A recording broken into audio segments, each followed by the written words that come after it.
মমতা বন্দ্যোপাধ্যায় আজকে বললেন যে বিএসএফ পুশব্যাক করছে, অনেক ভারতীয়কে করছে, পুলিশকে বলবো আটকাতে। মমতা বন্দ্যোপাধ্যায় সেই একই জায়গা থেকে বললেন অনেক শরণার্থী অনেক কষ্ট করে চলে এসেছে আহারে। মুখ্যমন্ত্রী মমতা বন্দ্যোপাধ্যায় সেখান থেকেই বললেন যে কাগজপত্র যা লাগবে সব বানিয়ে দেওয়া হবে।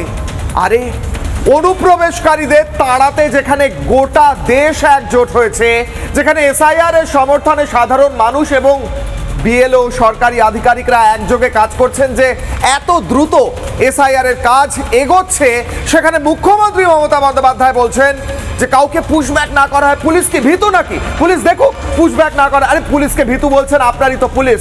তাদের কাজ পুশব্যাক আটকানো, সাংবিধানিক সংকট তৈরি করে অনুপ্রবেশকারীদের আটকাতে এবং অনুপ্রবেশকারীদের বাঁচাতে এবং সাধারণ বাঙালির এবং বাংলার মানুষের ভাতের থালায় টান দিতে মুখ্যমন্ত্রী কেন এত উৎসুক?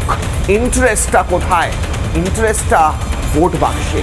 অনুপ্রবেশকারীদের ভোটে জিইয়ে থাকা সরকার পড়ে যাবে বলে মুখ্যমন্ত্রী মমতা বন্দ্যোপাধ্যায় বলছেন যে অনুপ্রবেশকারী পুশব্যাক করার, ফেরত পাঠানোর আর নেই দরকার।